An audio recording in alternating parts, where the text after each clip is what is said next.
Bismillahirrahmanirrahim. Assalamualaikum warahmatullahi wabarakatuh. Innal hamdalillah nahmaduhu wa nasta'inuhu wa nastaghfiruh wa na'udzu billahi min syururi anfusina wa sayyiati a'malina. Man yahdihillahu fala mudhillalah wa may yudlil fala hadiyalah. Asyhadu an la ilaha illallah wahdahu la syarikalah wa anna Muhammadan abduhu wa rasuluhu la nabiyya ba'd. Jemaah yang dirahmati oleh Allah Subhanahu wa taala, kita bersyukur atas karunia dari Allah, limpahan nikmat berupa keimanan kepada Allah, kemudian kesehatan, sehingga Allah mengizinkan pada saya dan kita semua untuk berada di salah satu rumah Allah yang mulia ini dalam rangka beribadah kepada Allah, yaitu dalam majelis ilmu. Semoga ini dinilai oleh Allah Ta'ala, menjadikan salah satu dari amal soleh kita yang diterima oleh Ta'ala, dan menjadikan ilmu yang kita ketahui nantinya menjadi ilmu yang bermanfaat, yang bisa kita amalkan dalam kehidupan, dimudahkan Allah untuk mengamalkannya dalam kehidupan sehari-hari. Amin ya rabbal alamin. Majelis kita ini akan membahas tema cara menjadi pengusaha yang benar.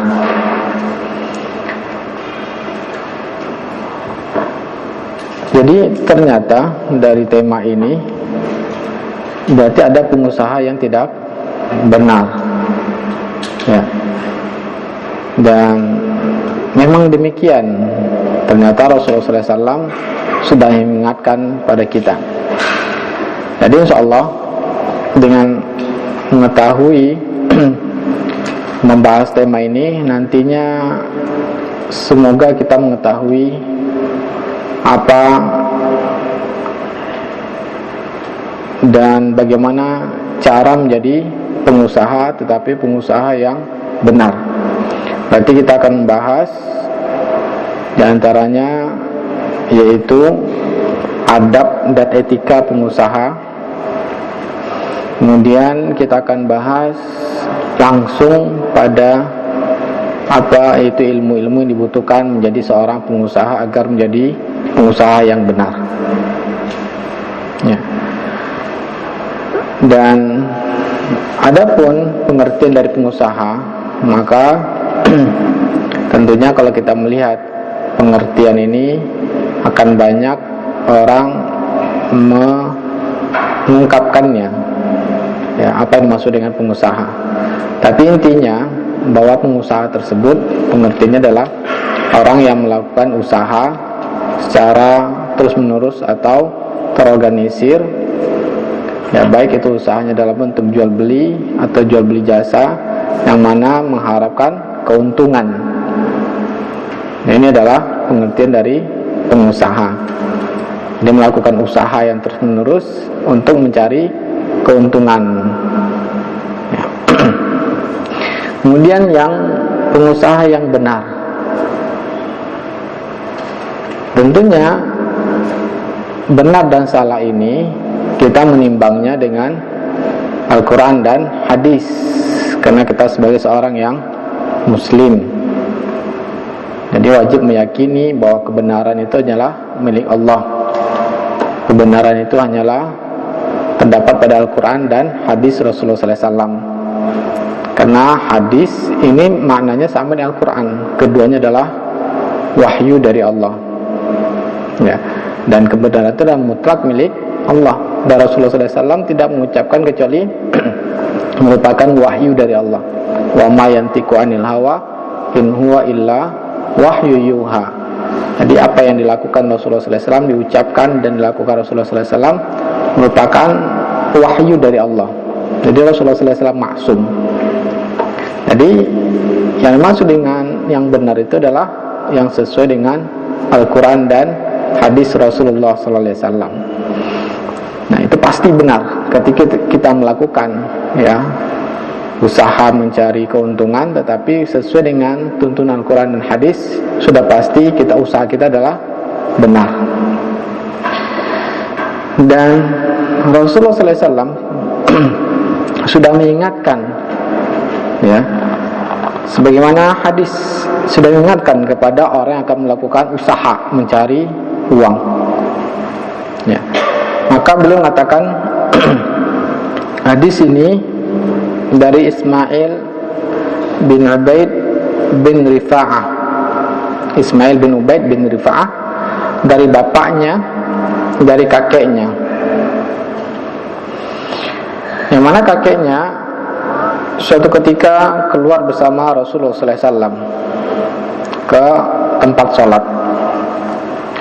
Maka Rasulullah SAW melihat orang-orang melakukan jual beli, ya. Maka Rasulullah SAW mengatakan, ya ma'syarat tujar, wahai para pedagang, wahai para pengusaha, pebisnis. Karena pebisnis, pengusaha itu tentunya akan melakukan jual beli, ya, jual beli jasa, jual beli barang, dan selisih dari dia melakukan jual beli itulah keuntungan bagi para pebisnis tadi. Jadi Rasulullah SAW mengatakan, wahai para pengusaha, ya. Kemudian Rasulullah SAW mengatakan, ketika Rasulullah SAW memanggil para pengusaha tersebut, para pedagang tersebut, maka mereka menoleh pada Rasulullah SAW dan mengangkat kepalanya, ya, menoleh dan mengangkat kepalanya melihat Rasulullah SAW. Maka Rasulullah SAW memberikan nasihat.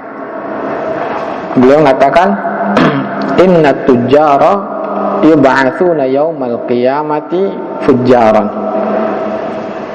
Sungguh, ya, ini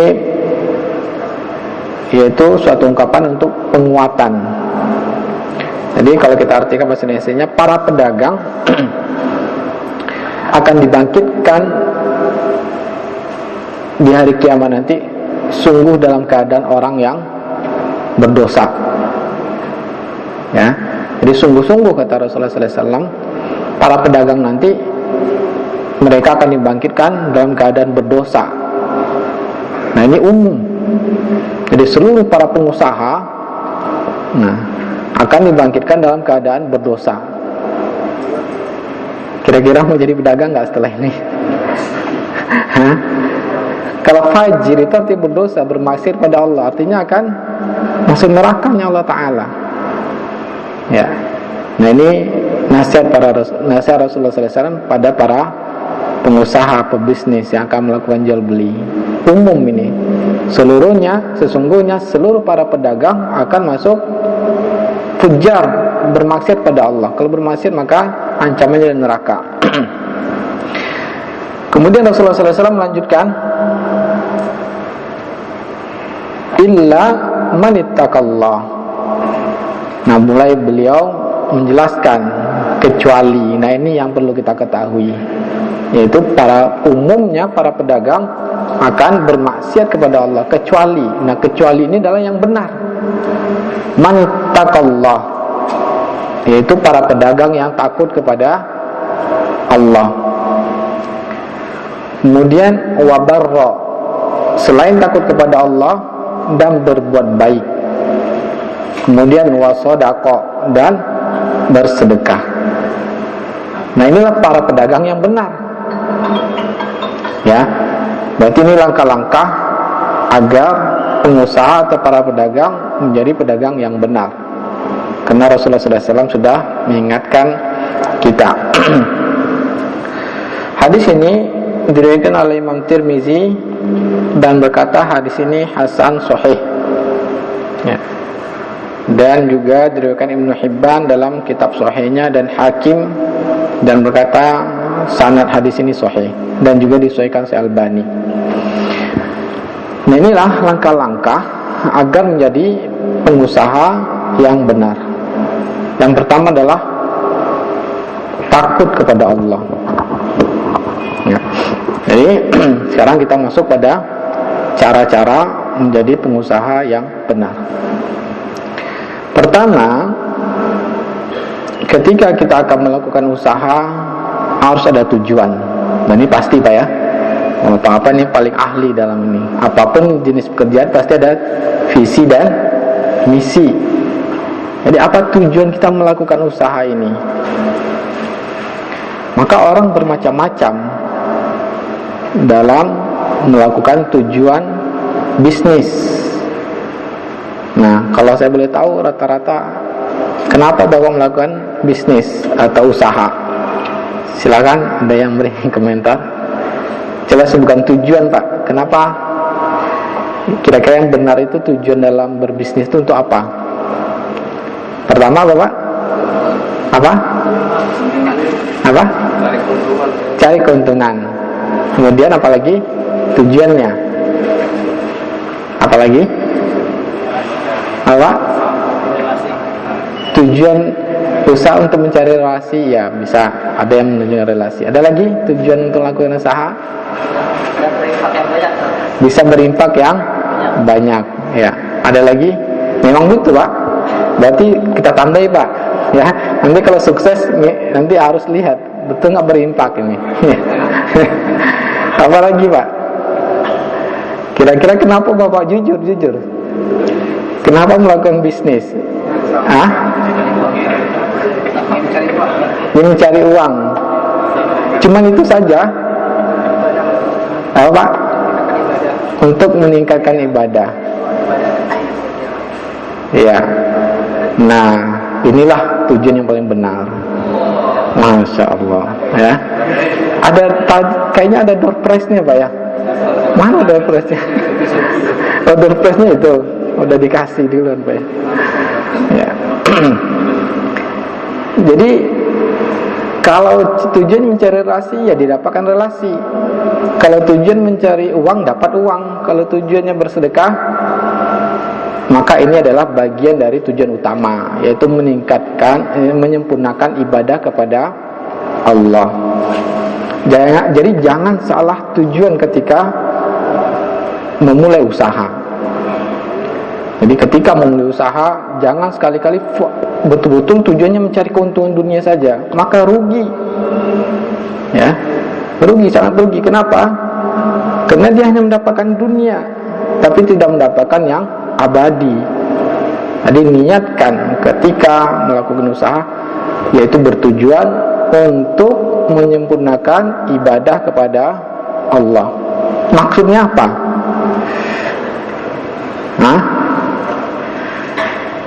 Jadi Syekhul Islam Taimiyah mengatakan tujuan kita diciptakan oleh Ta'ala untuk apa?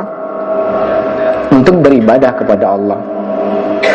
Dan kenapa kita mencari rezeki? Tujuannya adalah sarana untuk menyempurnakan ibadah kepada Allah. Ya, ini yang harus kita niatkan. Karena Allah memerintahkan kita untuk mencari rezeki. Salah satu bentuknya adalah berusaha dengan menjadi pengusaha. Ya, Allah mengatakan, "Fa idza qudiyatis shalatu fantashiru fil ardh wabtaghu min fadlillah." Kalau sudah dilaksanakan sholat Jumat, ya, maka bertebaranlah di muka bumi dan carilah rezeki Allah. Allah memerintahkan untuk kita berusaha mencari rezeki. Tapi tujuannya adalah untuk menyempurnakan ibadah kepada Allah. Kenapa? Karena ibadah sebagai tujuan kehidupan kita hidup di dunia ini itu tidak akan bisa terlaksana kecuali dengan harta. Ya. Kuat bisanya kita sholat, sempurnanya ibadah sholat harus dengan harta, menutup aurat, harus butuh makanan, minuman supaya kuat untuk melakukan ibadah sholat. Kemudian puasa itu juga butuh buka puasa, sahur, kemudian zakat itu harta, kemudian haji itu juga harta. Jadi untuk menyempurnakan ibadah kepada Allah, ya, betul-betul mengerjakan seluruh ibadah itu butuh harta. Berbakti pada orang tua juga dengan harta. Kemudian memberi nafkah sendiri pada sendiri itu adalah ibadah. pada istri juga ibadah. Jadi niatkan yang pertama kali adalah untuk menyempurnakan ibadah kepada Allah. Artinya apa? Kalau bertentangan dengan tujuan kita, berhenti. Ya. Karena tujuannya adalah untuk menyempurnakan ibadah. Ternyata ketika kita melakukan sedang tanda tangan 1 miliar ini bisnis, azan kan? Nah ini gimana? Seharusnya bagaimana? Karena tujuan bisnis untuk beribadah pada Allah, berhenti dulu. Ya. Nanggung. Nah disinilah ya. Artinya ketika berdagang bertentangan dengan kewajiban beribadah kepada Allah, maka berhenti. Ya. Jadi jangan sampai berbisnis itu malah melalaikan tujuan ibadah tadi. Nah ini adab yang pertama ya. Sering kita ya lupa dengan tujuan ini. Setiap hari kita harus ingat-ingat selalu ini. Kenapa saya berdagang? Karena Allah yang perintahkan untuk menyempurnakan beribadah kepada Allah. Artinya begitu dapat harta, betul-betul dimanfaatkan untuk nafkahkan diri sendiri, istri, anak-anak kalau berlebih, kemudian disedekahkan kepada orang lain, kemudian gunakan untuk beribadah. Ya apapun yang dibelanjakan adalah untuk ketaatan, infak, wakaf, ya, zakat dan lain-lainnya. Jadi tujuannya adalah mengharapkan surga, mencari dengan harta tersebut surganya Allah Ta'ala.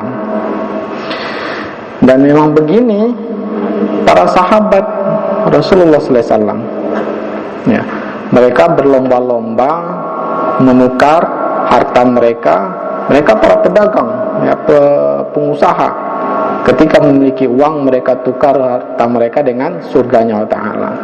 Utsman bin Affan, Abdurrahman bin Auf ya, Abu Bakar, Umar, mereka yang menyiapkan pasukan, kemudian Utsman membeli sumur untuk kaum muslimin, dan harga itu sangat mahal, miliaran ya.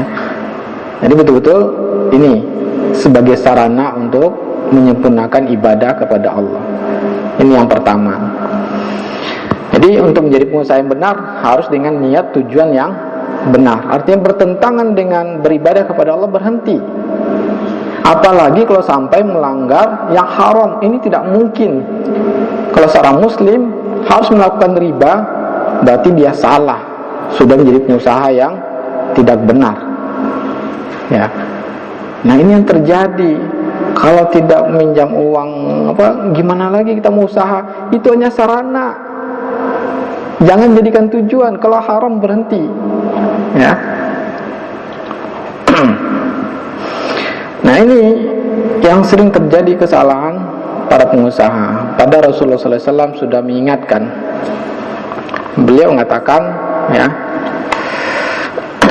Ayyuhan nas, hadis ini diriwayatkan oleh Baihaqi dalam Sunan Al-Kubra, disahihkan Al-Hakim dalam Mustadrak, dan juga disahihkan oleh Zahabi. Ayyuhan nas, wahai manusia, inna ahadakum lan yamuta hatta yastakmila rizqahu. Ya, di yang lain hatta yustakmila rizquhu. Wahai manusia, sungguhnya kalian tidak akan diwafatkan oleh Ta'ala kecuali rezeki kalian sudah disempurnakan oleh Ta'ala. Ini sudah sering kita dengarkan ya. Maka sekuat apapun usaha kita, itu tidak akan lari dari ketentuan rezeki yang Allah tentukan. Maka fala tastabti'ur rizqa ya. Jangan kalian merasa rezeki kalian terhambat ya. Jangan kalian merasa rezeki kalian itu terhambat, lambat. Artinya jangan tergesa-gesa. Kenapa saya sudah usaha ini, kenapa gagal terus ya. Kenapa kayaknya kalau nggak dengan pinjaman dana dari bank lambat berkembang usaha ini ya. Harus dengan modal yang besar, segera dari bank. Jadi merasa lambat rezeki tersebut. Jadi ini rata-rata pengusaha itu kan. Kenapa ini lambat ini berkembangnya? Akhirnya apa? Melakukan yang haram. Dan ini berarti sudah melakukan merasa bersangka pada Allah, rezekinya lambat berkembang. Kemudian Rasulullah SAW mengatakan, ittaqullah ayyuhan nas, takutlah kepada Allah. Nah ini ya. Jadi berikutnya adalah takutlah kepada Allah dalam mencari usaha tersebut. Jadi kedua, agar mencari pengusaha yang benar itu adalah dengan takwa kepada Allah. Ya, coba kira-kira Bapak-bapak mungkin sudah sering belajar apa itu takwa dan bagaimana masuk takwa dalam berbisnis. Ada yang tahu Pak? Supaya kita ini interaktif. Bagaimana takwa dalam berbisnis? Ada yang tahu Pak? Apa maksud takwa dan bagaimana cara takwa dalam berusaha? Pengertian takwa dulu. Apa pengertian takwa Pak? Hah? Apa? Ya.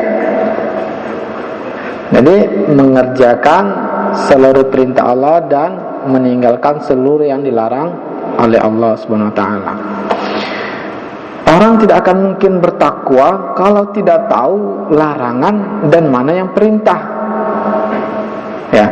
Jadi bentuk takwa dalam muamalah, dalam berbisnis, maka kita harus mengetahui kaidahnya. Para ulama mengatakan dalam muamalah itu adalah apa? Asal segala sesuatu adalah boleh. Ya. Jadi hukum asal muamalah apapun bentuk bisnis terserah Pak. Mau bisnis apa, kadang-kadang nggak terpikir oleh kita, tapi ada di sana mencari keuntungan. Ya, bebas. Tetapi yang perlu kita ketahui dalam muamalah adalah apa? Hal yang diharamkan.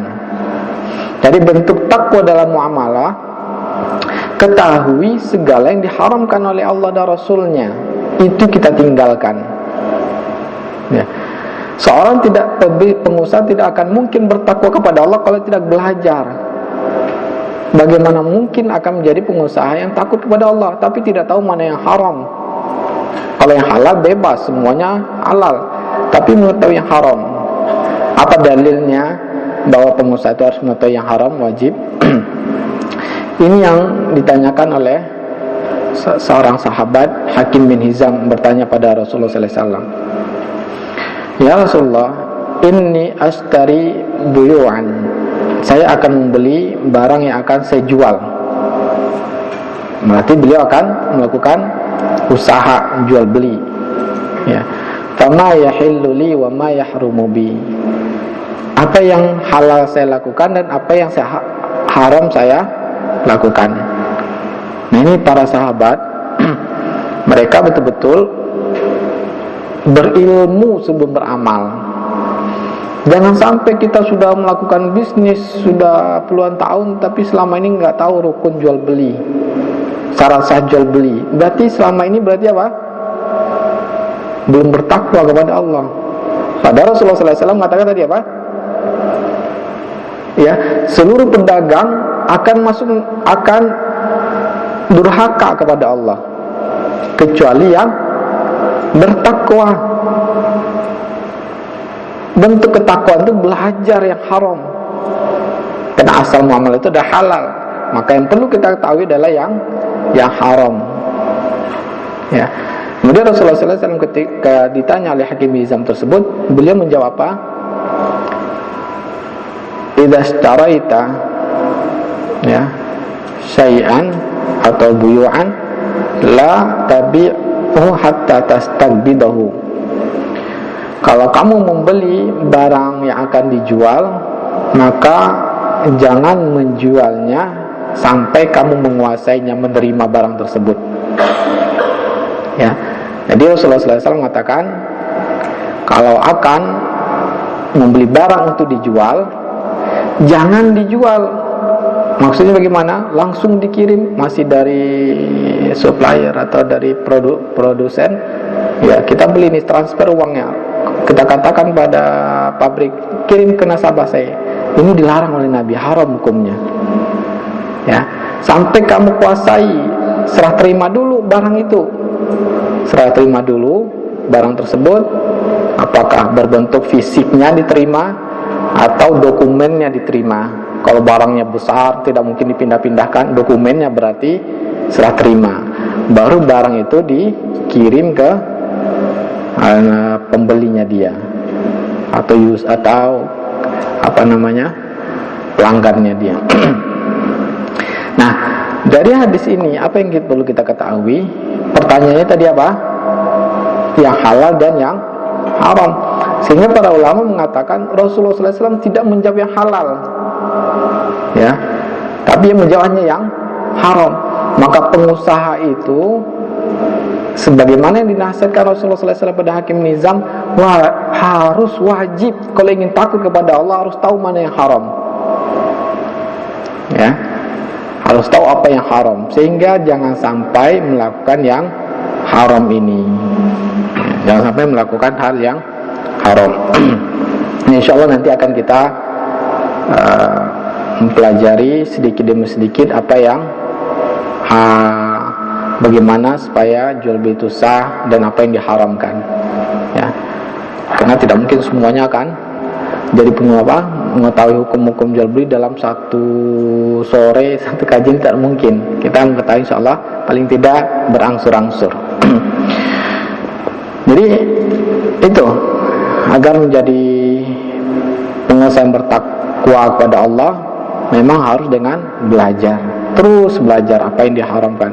Jangan sampai usaha kita tersebut terdapat hal-hal yang diharamkan. Dan ketika hal yang diharamkan, nah ini tidak perlu kita jelas lagi, ya, karena ini yang pertama, takut. Dan setelah takut kepada Allah, Rasulullah SAW mengatakan wa barra wa sadaqa, berbuat baik dan bersedekah, ya. Kalaulah betul-betul pengusaha tadi niatnya karena Allah, menyempurnakan ibadah kepada Allah, baru bisa berbuat baik dan baru sedekahnya bisa diterima. Kalaulah dia niatnya salah, kemudian tidak berlandaskan takut kepada Allah, tidak mengetahui mana hal dan haram, mana mungkin kalau tidak takut kepada Allah, mana mungkin dia bisa berbuat baik pada orang lain. Pokoknya dalam bisnis hanya untuk cari keuntungan, kadang-kadang menzolimi orang lain, kadang-kadang malah merugikan orang lain. Padahal bisnisnya yang dikata Rasulullah SAW tujuannya adalah untuk berbuat baik, kemudian bersedekah. Dan kita ketahui Rasulullah SAW mengatakan la sholata bila wudu'in wala sadaqata min wululin. Tidak sah salat tanpa wudu dan sedekah dari harta yang haram. Ketika tidak mengetahui yang haram dalam berbisnis, otomatis harta yang didapatkan menjadi harta yang haram, sedekahnya tidak diterima.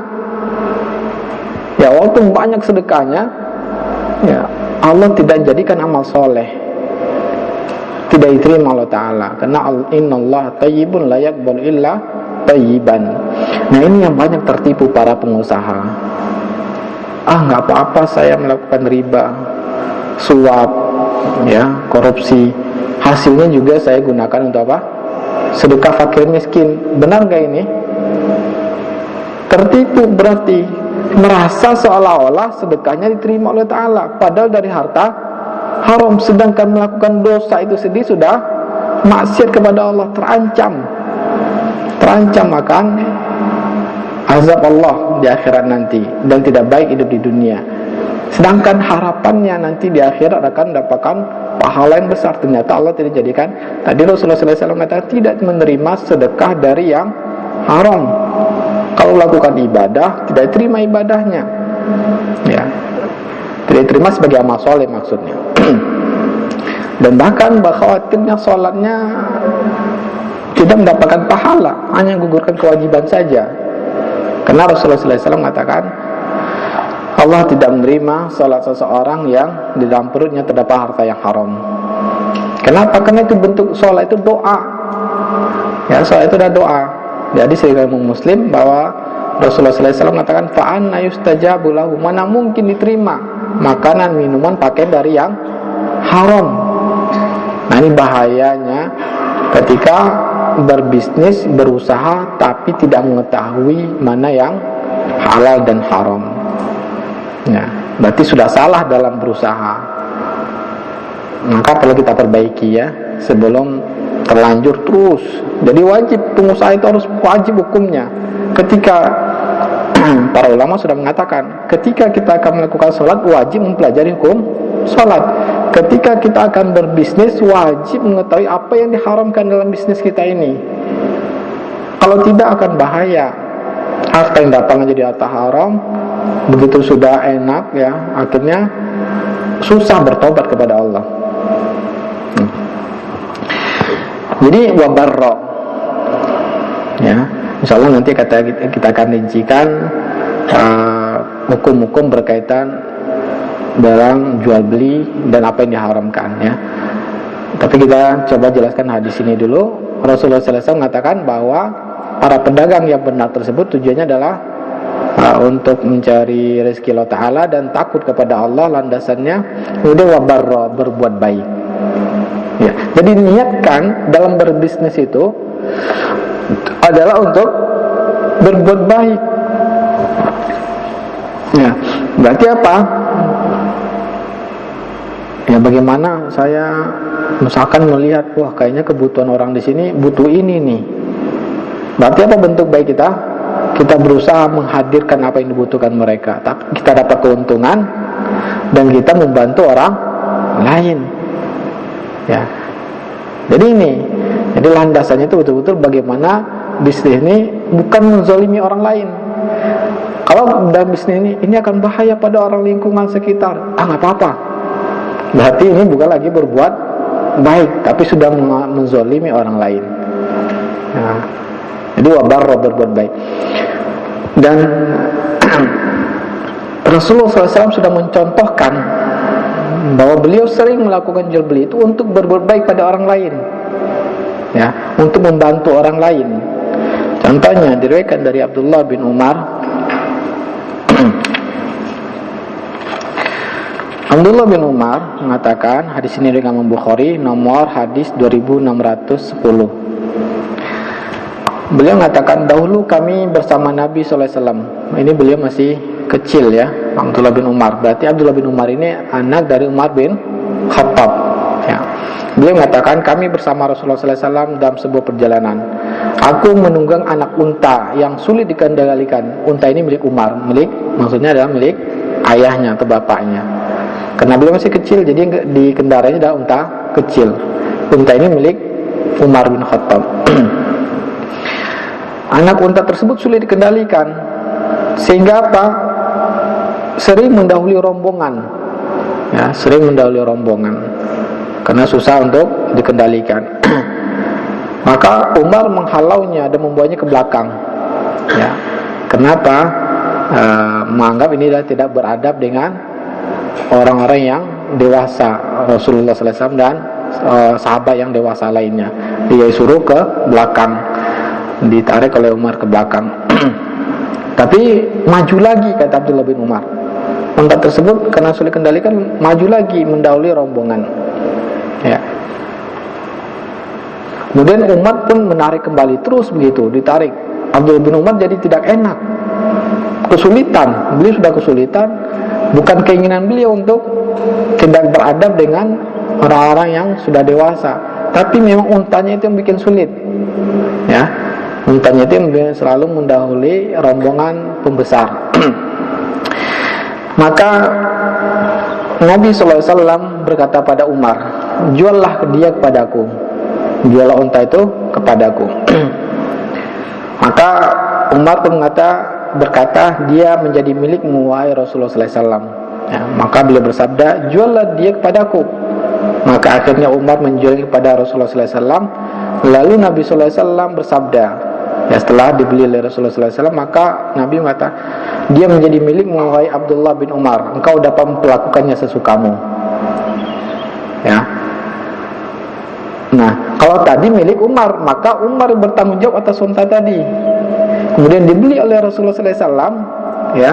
Melihat Abdullah bin Umar merasa kewalahan, beliau kesulitan karena harus tunduk dengan Umar. Maka setelah dibeli, maka beliau mengatakan, terserah kamu, sekarang sudah milikmu, dahulu mau belakang ya bebas gitu, kata Rasulullah SAW. Nah, lihat bagaimana Rasulullah SAW membeli tujuannya untuk apa? Berbuat baik pada orang lain. Nah, jadi kalau mau berbisnis, mau apa, kira-kira ya ketika ada memang membutuhkan, ya kenapa tidak kita lakukan membantunya dalam bisnis? Ya kira-kira juga jangan sampai kita terzalimi. Kemudian juga ya hadis yang lain Jabir jadi menunjukkan bahwa Rasulullah SAW beliau mempraktekkan ya. Jadi selain dari takut kepada Allah, pengusaha itu juga bagaimana berbuat baik pada orang lain, bisa membuka lapangan pekerjaan, yang membantu orang-orang yang tidak punya pekerjaan, ya, memberikan upah yang layak. Jangan semena-mena, bukan mentang-mentang pengusaha gaji karyawan tidak dibayar, ya. Nah ini berarti bukan berbuat baik, malah menzalimi, ya. Jadi niatkan bagaimana orang lain terbantu, dan ini tentunya orang yang takut kepada Allah yang bisa melakukannya. Jadi Jabir mengatakan, ya, setelah beliau melakukan perang bersama Rasulullah SAW, ya, unta beliau keletihan, sehingga beliau tersusul oleh Nabi Sallallahu Alaihi Wasallam, rombongan Nabi Sallallahu Alaihi Wasallam. Ya, kira-kira kebayang apa ya? Kenapa kau bisa tersusul? Beliau terlambat tersusul oleh rombongan Nabi. Nah, ini maksudnya gimana? Berarti kalau selesai perang, Rasulullah SAW itu menjadikan apa? Orang-orang yang lemah, luka itu disuruh maju duluan, jalan di depan, ya. Dan orang yang kuat dan Rasulullah SAW sebagai pemimpin di belakang. Hikmahnya apa? Ini tanda bahwa Rasulullah SAW mencintai para sahabat. Kenapa beliau di belakang? Agar apa? Agar terperhatikan, jangan sampai tertinggal orang-orang yang luka dan orang yang sudah kecapean. Kalau beliau di depan, maka siapa lagi yang perhatikan orang-orang yang lemah ini? Ya, beliau akan terus jalan. Jadi orang-orang yang lemah ini akan makin jauh tertinggal. Mungkin ini para pendaki gunung begitu kayaknya ya. Ada yang suka mendaki gunung nggak di sini, Bang? Para pendaki gunung itu dia akan bagi orang yang kuat itu pertama sebagai penunjuk jalan, dan orang yang paling kuat di paling belakang yang ngerti jalan. Tujuannya apa? Orang paling kuat di belakang ketika ada yang sakit atau apa, sehingga tidak tercecer, ya. Dan begitu Rasulullah SAW. Beliau bentuk sayangnya para sahabat, beliau di belakang, sehingga tersusul oleh rombongan Nabi SAW. Maka beliau bertanya pada Jabir, ya, kenapa ya wahai Jabir? Maka Jabir mengatakan, sepertinya aku akan membuang unta ini saja ya Rasulullah. Kenapa? Karena nggak kuat jalan lagi, ya, karena capean. Maka Rasulullah SAW berdoa kepada Allah dan memukul kaki unta tersebut. Maka langsung ketika itu untanya langsung sehat, ya. Bahkan jalannya jauh lebih cepat dari sebelumnya. Tidak pernah Jabir merasakan begitu cepatnya jalan unta ini, ya, berkat doa Rasulullah SAW mustajab. Maka Rasulullah SAW mengatakan pada Jabir, tadi kan Jabir sudah membuangnya kan, ya, kalau gitu jual saja pada saya. Maka Jabir mengatakan, enggak ya Rasulullah, untukmu ya saja wahai Rasulullah, ambil saja untukmu. Maka Rasulullah mengatakan, tidak, jual pada saya. Maka disepakatilah harganya, dan Jabir mengatakan, tapi saya mohon untuk bisa makainya sampai kota Madinah. Nah, kira-kira di mana bentuk pertolongan Nabi? Nah, begitu sampai di kota Madinah, ya, Rasulullah SAW selalu beliau ketika sampai di Madinah langsung ke masjid sholat. Setelah selesai sholat, memerintahkan salah satu sahabat untuk bagi Jabir untuk membayar uangnya. Mana Jabir? Maka beliau mengatakan, ini bayaranmu wahai Jabir, harga unta tadi. Kemudian begitu Jabir mau berangkat, mau pulang, dipanggil lagi, Jabir sini dulu, kata Rasulullah SAW.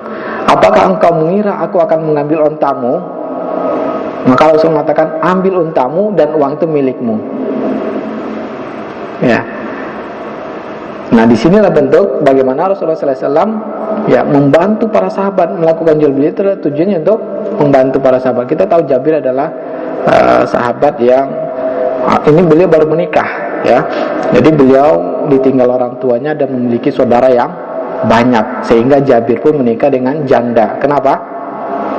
Karena membantu beliau mengurus adik-adiknya.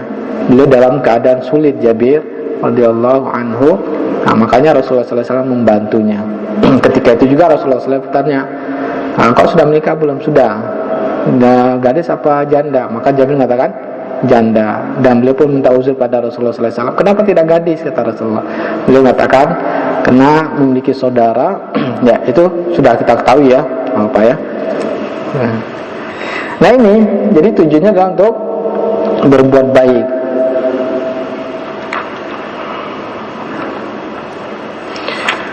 Kemudian, ya, berbuat baik itu juga di antara adabnya para pengusaha tersebut toleransi ketika menagih hutang. Ya, maka Rasulullah SAW mengatakan bahwa orang yang terbaik itu adalah orang yang rahimallahu rajulan samhan idza istara idza ba wa idza taba. Jadi dalam melakukan usaha bisnis tersebut memang tujuannya bagaimana berbuat baik kepada orang lain. Allah merahmati, artinya apa? Allah menyayangi. Kalau Allah sudah sayang apa? Apapun kebutuhan pengusaha tadi akan dimudahkan Allah Ta'ala di dunia, dan yang lebih penting adalah kebutuhan di akhirat nanti ya, ketika hari kebangkitan. Allah kalau sudah sayang pada hamba, maka Allah akan memberikan kemudahan hidupnya di dunia. Siapa yang Allah sayangi? Rahimallahu rajulan samhan, yaitu toleransi, memudahkan urusan ketika ketika membeli dan menjual. Artinya ketika membeli, sebagai pebisnis, pengusaha, membeli barang jangan dipersulit. Ya. Misalkan ya, ini berapa? Ditawar-menawar harga sekian. Kalau rasanya sudah masuk sudah harga pasaran, ya nggak apa-apalah. Semoga ini menjadi untung baginya, berkah bagi keluarganya. Ya. Kalau merasa ya. Dengan padahal orang ini sebetulnya sudah dalam keadaan butuh uang, malah ngambil kesempatan, ditawar serendah-rendahnya ya.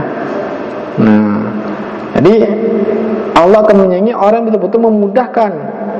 Allah fi aunil abdi maka al abdu fi auni akhihi. Allah akan senantiasa menolong hamba yang hamba tersebut sering membantu manusia. Jadi dalam membeli barang jangan persulit. Nah ini sering, tapi insya Allah para pengusaha enggak ya. Maksudnya kalau belanja di tempat-tempat mall ya, itu tanpa tahun menawar. Tapi kalau belanjanya orang pejalan kaki yang sudah gendong barang, itu malah ditawar seenaknya ya. Nah, na'udzubillah min dzalik. Di mall harganya mahal, padahal yang mendapat keuntungan siapa? Orang yang sudah kaya, tanpa menawar. Tapi ketika membeli barang dari orang pejalan kaki di pasar, nah ibu-ibu itu di pasar berani yang bayarnya, tapi menawar maksud saya. Di mall nggak pernah menawar dia. Ya, maksudnya gini, kalau kita belanja itu ya mudahkan urusan penjual. Begitu juga kalau kita sebagai penjual, ketika yang membeli tersebut rasa butuh ya, dan harga ya keuntungan, sehingga Ali bin Abi Thalib mengatakan jangan kalian lepaskan keuntungan kecil ya. Artinya kalau sudah untung walaupun kecil ya berikan apa yang dibutuhkan orang-orang yang membutuhkan ya. Semoga untuk yang kecil ini berkah, membawa kebahagiaan, dan Allah yang menyayangi kita. Karena Rasulullah SAW sudah mengatakan Allah akan sayang pada tadi yang memudahkan dalam sebagai pembeli dan sebagai penjual, dan ketika menagih hutang ya. Pasti ini dalam pengusaha pasti ada piutang ya. Dalam piutang kalau memang dalam keadaan sulit ya, maka Allah mengatakan adabnya apa? Fanaziratun ila maisarah, maka beri masa tangguh sampai dia mampu ya. Beri masa tangguh ketika dia memang dalam keadaan sulit. Nah ini tadi, ini seluruhnya kalau kita ketahui tidak akan mungkin bisa dilakukan kecuali orang yang takut kepada Allah. Tapi kalau pebisnis murni mencari dunia, nah ini tidak akan bisa diterapkan. Ya, insya Allah kita lanjutkan setelah salat maghrib.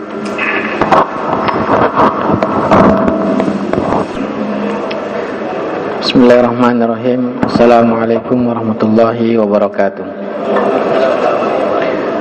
Alhamdulillah, wassalatu wassalamu ala rasulillah wa ala alihi wa sahbihi wa man walah, wa ba'd. Kita melanjutkan materi kita.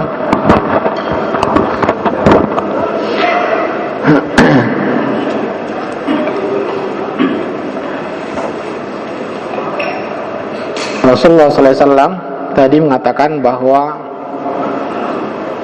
pengusaha yang benar, yang selamat di dunia dan di akhirat, yaitu syaratnya pertama harus bertakwa kepada Allah, kemudian dalam berniaga atau berbisnis untuk membantu orang lain, dan yang ketiga adalah bersedekah. Maka sedekah itu ada dua, yang wajib dan yang sunnah. Maka seorang pengusaha harus mengeluarkan zakat, ya. Ketika berbisnis, maka ini zakatnya adalah zakat perniagaan.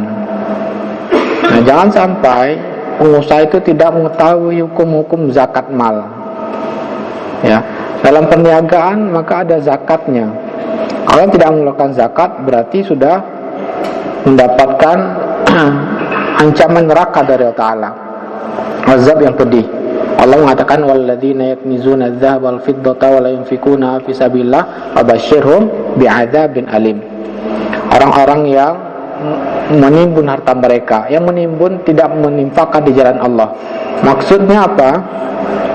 Yang tidak melakukan zakatnya, ya, zakat malnya. Maka Allah mengatakan fabashshirhum bi'adzabin alim, maka beritahu mereka akan azab yang pedih.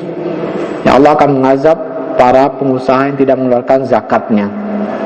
Nah, ini zakat yang wajib. Jadi apapun bentuk usahanya, kalau jual belinya dari rumah, maka ya itu kena zakat kalau sudah sampai nisab dan berlalu 1 tahun hijriah.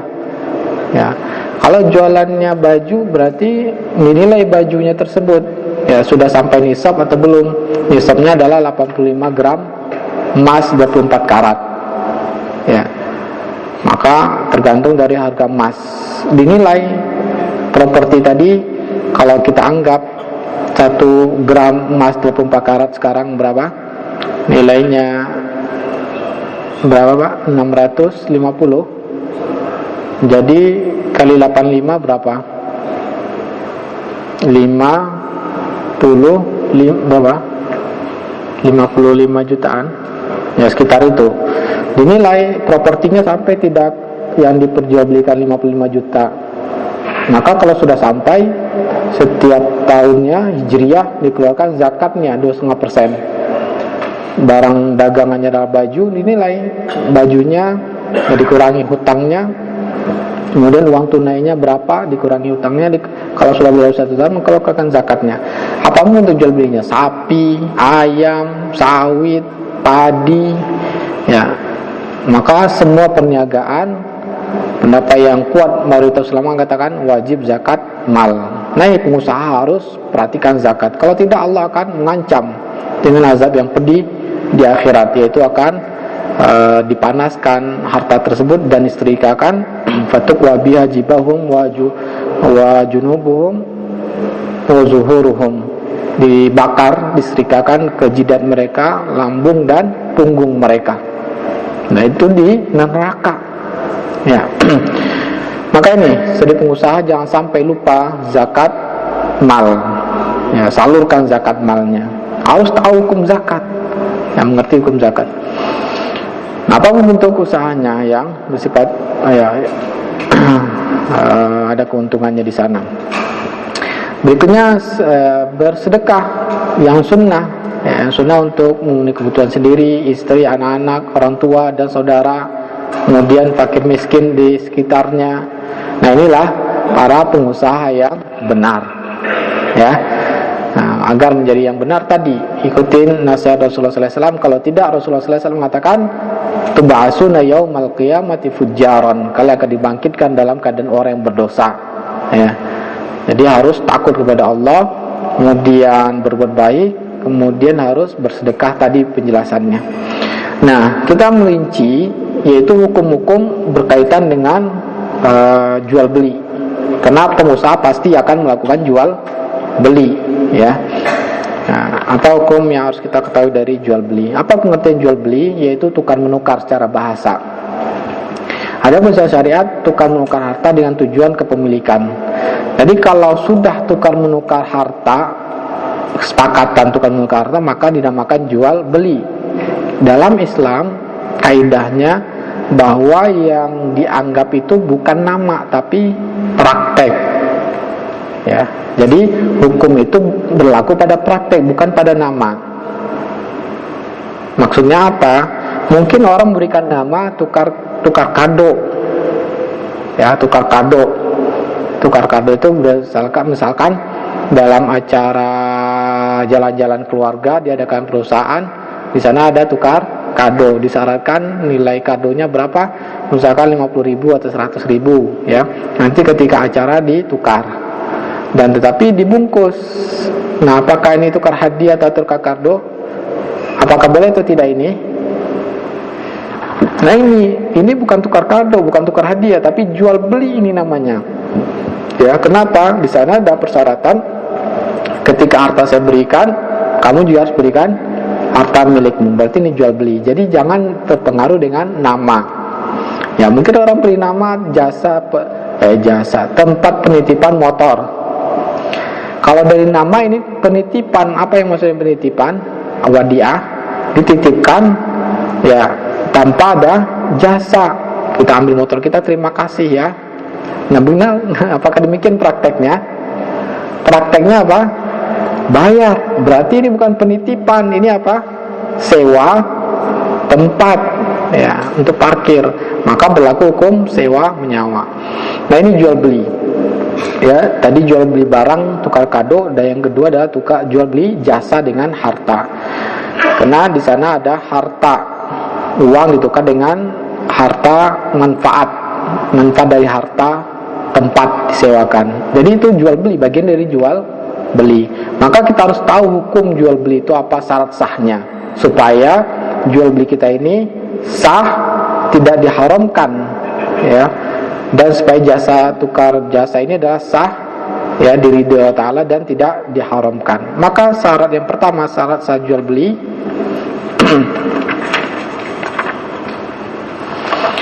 harus saling rela atau ridho, ya. Ketika tukar menukar harta itu harus ridho. Ini baru salah satu dari 7 syarat, ya. Jadi bukan dengan syarat sah dengan jual beli saling ridho saja maka sudah sah, tidak, masih ada syarat yang lainnya, ya. Ini hanya salah satu syarat sah jual beli. Artinya apa? Kadang-kadang orang beralasan, ya, Ustaz, gimana kalau misalkan jual beli barang curian, kami saling ridho. Ya, si penjualnya ridho, si pembelinya ridho, ya. Sah atau tidak sah? Ya, maka ada nanti hukum sahnya. Misalkan bagaimana jual beli ada syarat dendanya, kalau terlambat bayar nanti ada denda. Apakah boleh? Ya, tidak boleh, karena riba itu tidak bisa jadi halal dengan saling ridho, ya. Nah, ini syarat pertama adalah saling rela. Karena Rasulullah SAW mengatakan, hadis ini Ibnu Majah, innamal bai'u antarodin, jual beli itu harus berdasarkan keridhaan, ya. Kemudian Allah mengatakan, ya alladzina amanu la ta'kulu amwalakum bainakum bil batili illa an takuna tijaratan antarodin minkum, dalam surah An-Nisa ayat 29. Orang beriman jangan diantara kalian memakan harta dengan cara batil, ya. Diharamkan orang beriman itu mengambil harta orang lain dengan cara yang tidak sesuai dengan syariat. Batil itu artinya tidak sesuai dengan syariat. kecuali dengan perdagangan tukar menukar, ya, perdagangan bisnis sebetulnya tukar menukar harta, dan itu berdasarkan harus saling ridho, saling rela, ya. Jadi harus saling rela. Kalau dipaksa maka tidak sah, ya. Nah, misalkan kalau ada orang yang dia akan mutasi, pindah kerja, mobilnya di sini, dia katakan jual temannya, yaudah saya jual mobil saya 100 juta. Temannya mengatakan 100 juta itu pasaran 100 juta.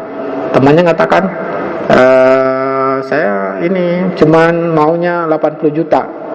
Maka yang pemilik mobil tadi mengatakan dia akan berangkat besok pindah kerja, ya.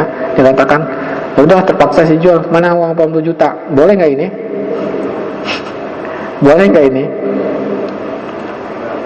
Hah? Terpaksa nggak ini? Boleh nggak? Hah? Tadi kan sudah kita ketahui. Kira-kira boleh nggak? Boleh, satunya nggak ridho. Hah? Ini boleh. Kalau nggak ridho nggak mungkin dia ngasih mobilnya. Ya, ini dibolehkan. Ini terpaksa di mulut, tapi pada hakikatnya ini tidak terpaksa. Buktinya dia serahkan mobilnya, ambilnya uangnya. Ya, paham? Jadi yang dilihat itu bukan dari ucapan, tapi muamalah itu adalah yang dipraktekkan. Kalau tidak rela, nggak mungkin dia menyerahkan mobilnya. Nggak ada yang memaksa dia kan? Ya, nggak ada. Memang Imam Ahmad mengatakan ini tidak boleh karena ada hadis yang lemah. Tapi hadis ini lemah, ya tidak bisa jadikan dalil. Nah, pendapat kuat ini adalah ridho. Buktinya adalah mayoritas ulama mengatakan ini adalah sah. Ya. Nah, kecuali kalau memang dipaksa ada untuk kemaslahatan umum, untuk kemaslahatan yang lebih besar. Contohnya memaksa adalah pemerintah untuk kepentingan rakyat yang lebih banyak. Contohnya akan dibikin jalan umum, bukan jalan investasi, bukan jalan tol, jalan umum. Kalau jalan investasi maka ini pendapat mayoritas ulama mengatakan haram hukumnya. Ya, memaksa orang lain untuk menjual tanahnya tapi untuk investasi maka tidak boleh. Dibolehkan hanya untuk apa? Harganya juga harga yang adil untuk kepentingan umum, untuk jalan umum. Dalilnya apa? Karena Umar bin Khattab pernah memaksa orang-orang yang tinggal sekitar Masjidil Haram dahulu untuk menjual tanah mereka karena tidak muat lagi untuk dilakukan ibadah di Masjidil Haram, dan mereka mau takut dengan Umar. Masa Utsman bin Affan mereka tidak mau, ya tidak mau. Makanya Utsman marah, tetap memaksa mereka, tetap memaksa, dan beliau mengatakan, kenapa dulu di masa Umar kalian tidak melawan, di masaku kalian melawan. Saya tetap akan mengambil tanah kalian, harga uangnya silakan ambil di Ka'bah. Ya, maka ini dalil para sahabat ketika itu diam. Kenapa? Untuk kemaslahatan orang umum banyak, maka dibolehkan mengambil hak orang pribadi untuk yang betul-betul bukan tujuannya investasi. Ya, kalau untuk investasi maka para ulama mengharamkannya. Yang kedua, ya, syarat sahnya adalah orang yang melakukan akad kontrak itu orang yang sudah berakal, mengerti dan baligh. Nah, ini syarat sahnya. Baligh itu laki-laki tandanya apa? Laki-laki dikatakan baligh kapan? Kalau sudah bermimpi atau keluar mani, ya. Kalau wanita sudah haid, maka baru sepakat para ulama sah melakukan jual beli. Tapi kita anak-anak kita masih SD 8 tahun, 7 tahun, 10 tahun, 9 tahun kita kasih uang, dia jual beli enggak? Jual beli enggak anak-anak kita? Jual beli, nah berarti sah atau tidak? Hah? Sah atau tidak? Maka para ulama mengatakan ya dibolehkan hanya sebatas yang mereka butuhkan. Ya, ini adalah untuk kebutuhan mereka, dibolehkan. Berarti kalau anak kecil beli mau sepeda motor tidak boleh. Ya, tidak sah jual belinya. Kalau anak kecil beli rumah, ada nggak? Ada atau tidak? Ada. Orang-orang kaya itu kan anaknya kasih kartu kredit, dia hanya kalau kata gaya istilahnya apa? gesek, langsung dia ngambil motornya, sepedanya, ini tidak sah. Ya, harus izin walinya. Ya. Nah ini dalilnya apa? Karena Allah Ta'ala mengatakan surah An-Nisa 5, wala tutusufaha amwalakum allati ja'alallahu lakum qiyamah. Jangan kalian berikan harta wali-wali. Allah mengatakan pada wali-wali, artinya yang diminta untuk mengatur harta anak kecil dan orang-orang yang idiot, lemah akalnya. Jangan kalian berikan harta yang Allah jadikan kalian sebagai pengaturnya. Ya. Jadi tidak boleh. Harta itu dalam Islam adalah sesuatu yang bernilai. Tidak boleh begitu sudah didapatkan makanya Allah mengharamkan mubazir dan berlebihan. Ya, diatur oleh Allah Ta'ala. Wala tubadzir tabdzira. Kemudian wa kulu wasrabu wala tusrifu. Makan minum jangan berlebihan dan tidak boleh mubazir. Dan anak kecil mereka tidak paham, bisa bersikap berlebihan dan bisa jadi mubazir. Bahkan orang sudah, kalau istri kita pun boros, maka suami berdosa. Ya, membiarkan istri boros, belanja tidak sesuai kebutuhan, maka ini berdosa. Karena harta adalah sesuatu yang bernilai. Allah memberikan rezeki dan Allah yang mengatur bagaimana cara membelanjakannya. Kemudian yang ketiga, salah sah jual beli tersebut. Nah, harta objek transaksi telah dimiliki oleh kedua belah pihak. Jadi harta yang dilakukan transaksi memang milik penjual dan milik pembeli. Ya. Maka tidak boleh menjual barang bukan miliknya. Ya. Karena Rasulullah SAW mengatakan la tabi ma laysa indak, jangan menjual barang yang belum milikmu. Contohnya harta hasil curian, tidak sah jual belinya. Ya, kalau tahu kita itu harta hasil curian, maka tidak boleh kita membeli harta tersebut. Nah, kemudian juga ini yang sering terjadi pada pengusaha, ya, dalam usaha foto barang orang, gambar-gambar milik orang lain, kemudian ditawarkan ke orang lain, kemudian terjadi akad jual beli, ya. Misalkan dia hanya modalnya modal gambar doang, ya, disebarkan di grup-grup media sosial, silakan, padahal itu milik orang lain, dia belum memiliki. Kemudian akhirnya dia sepakat dengan konsumen dia, bahkan suruh transfer, sudah sepakat ya, ini transfer sekarang. Kemudian dari uang itu dia beli barang. Nah, ini berarti menjual barang belum dimiliki. Nah, ini hukumnya haram, tidak sah jual belinya. Ya, kenapa? Dia tidak memiliki tapi sudah menjual. Ya, jadi kapan sahnya? Dengan cara apa? Dengan cara kalau dapat izin dari pemilik barang. Nah, artinya sebagai calo atau sebagai agen. Ya, silakan jual, nanti kamu saya kasih fee. Nah, ini baru dibolehkan. Ya, artinya kalau memang agen itu orang dipercaya.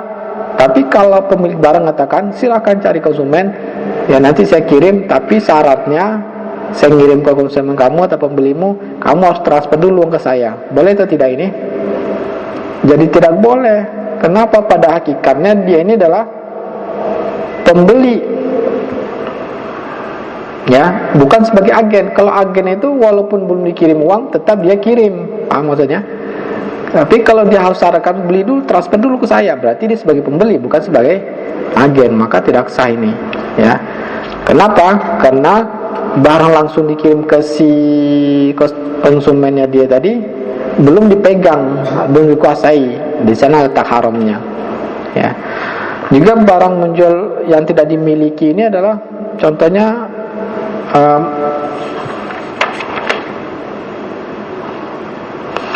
adalah merek dagang milik orang lain. Merek dagang hak paten, sudah di hak paten, kemudian dicuri, merek dagang ditiru, dibikin produk yang hampir sama, kemudian diambil merek tadi dijual. Maka ini sah atau tidak? Tidak sah. Kenapa? Mereknya milik orang lain, maka tidak sah jual belinya. Barang-barang apa namanya ini? Barang KW, ya. Barang KW, barang tiruan, maka tidak sah. Ya, berdosa hukumnya. Membeli atau bahkan sengaja menjual barang KW, ya, jam-jam KW, sendal jam KW. Ya, ini tidak sah. Nah, jangan sampai kita berbisnis barang KW, maka ini tidak sah. Kemudian salah satu jual beli adalah barang dibolehkan agama, ya. Berarti tidak boleh menjual belikan barang yang dilarang oleh agama. Contoh barang yang dilarang agama, seluruh yang ada dalil haramnya dalam syariat maka haram diperjualbelikan. Ya, contohnya yang diharamkan ya seperti khamar, rokok, ya, alat musik, kemudian buku-buku yang mengandung aliran sesat, ya, contohnya menjelaskan teori Darwin, ya, buku yang menjelaskan sosialis, kapitalis, riba, maka haram diperjualbelikan. Ya, kenapa? Karena akidah-akidah yang menyimpang dari Islam, maka haram untuk diperjualbelikan. Nah, jual patung, gambar yang bernyawa, maka ini diharamkan untuk melakukan jual beli. Ya. Jadi seluruh barang yang diharamkan, contohnya ya, contoh lain seperti jual beli kucing, anjing, babi, ya ini diharamkan. Nah, jual beli dari produk dari kulit hewan buas, nah ini haram diperjualbelikan. Apa contohnya? Tas dari kulit apa? Kulit ular, ya. Nah, maka ini haram diperjualbelikan. Kulit buaya haram diperjualbelikan. Kenapa? Karena Rasulullah SAW melarang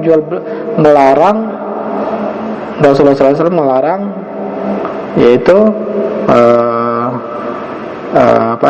melarang menggunakan kulit binatang buas, ya, dilarang oleh Rasulullah SAW. Kenapa? Karena larangan Rasulullah SAW ada nasnya, dilarang, ya, peralatan yang dari kulit hewan buas. Maka kalau dilarang berarti juga dilarang untuk dijual belikan. Maka kalau dari kulit, maka bila kulit dari kulit sapi, ya, jangan kulit babi. Ya, ada yang kulit babi, ada yang mengatakan kulit babi enak tak lembutnya, haram. Ya, walaupun enak lembutnya itu, ya, di sanalah ujiannya. Nah, jadi pada yang haram itu haram, jangan sampai berbisnis dari kulit-kulit yang diharamkan, di antara binatang buas tadi, karena ada nasnya dari Rasulullah SAW. Dan hikmahnya para ulama kenapa dilarang binatang buas, dan biasanya itu memang tujuannya untuk berbangga-bangga dan harganya mahal, ya kan? Biasanya yang beli itu bangga atau tidak? Wah, ini kulit ular ini, bangga atau tidak? Dan itulah hikmahnya. Rasulullah SAW melarangnya, para ulama katakan tujuannya itu biasanya untuk berbangga, ya. Jadi ada merasa, dan intinya ada nas. Kalau sudah ada teks dari Nabi maka kita sami'na wa ata'na. Maupun ada, tapi mungkin mengatakan alasannya saya tidak sombong, Ustaz, ya, bahwa jadi halal. Tidak, karena sudah ada nas, ya. Hikmah itu hanyalah kesimpulan dari para ulama. Nah, ini barang-barang yang diharamkan, ya. Berarti juga diharamkan contohnya barang yang tujuannya untuk kemaksiatan, ya. Misalkan ada kita jual belinya kartu ucapan selamat Valentine Days, misalkan, ya, kita bisnis kita bikin apa? Contohnya bikin percetakan, tapi diminta bikin undangan untuk acara-acara maksiat kepada Allah. Boleh atau tidak? Tidak boleh, ya, haram hukumnya. Nah, pokoknya semua yang dilarang, maka jangan sampai bisnis kita, tadi kita katakan harus berdasarkan takut pada Allah. Kalau sudah bermaksiat pada Allah, berhenti, ya, maka dia akan berdosa akan melakukannya. Dalilnya apa? Hadis ini kali Imam Ahmad, innallaha idza harrama 'ala qaumin akla syai'in harrama 'alaihim thamanahum. Allah kalau mengharamkan untuk memakan sesuatu maka haram diperjualbelikan. Ya. Jual beli kotoran hewan boleh atau tidak? Kotoran kambing, sapi, haram nggak makannya?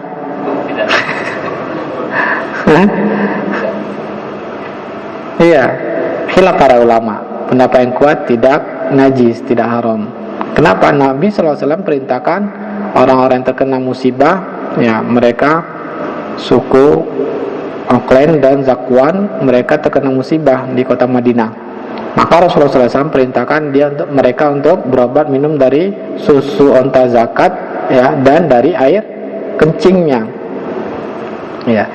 Maka kalau seandainya najis, tidak mungkin Nabi memerintahkan untuk minum air kencing unta. Ya. Jadi di sini ada nas bahwa kencing unta adalah sebagai obat. Tidak ada nas kencing sapi untuk obat. Jadi jangan berobat dengan kencing sapi, ya, karena tidak ada nas. Kecuali kalau dokter mengatakan obat di sana, ya. Boleh atau tidak? Boleh, berarti tidak boleh diperjualbelikan, kotorannya boleh diperjualbelikan, pendapat yang kuat. Tapi mazhab Syafi'i mengatakan tidak sah diperjualbelikan, haram jual beli kotoran hewan ternak. Nah, tapi kalau kotoran babi boleh tidak? Nah, tidak boleh, haram dijual belikan. Ya, yang diboleh. Nah, jual beli kotoran manusia boleh atau tidak? Hah? Boleh atau tidak? Bisnisnya apa? Bisnisnya sedot WC, kemudian dijual nanti untuk pupuk, boleh atau tidak? Boleh atau tidak menjualnya? Sedot WC-nya boleh atau tidak? Boleh. Kenapa?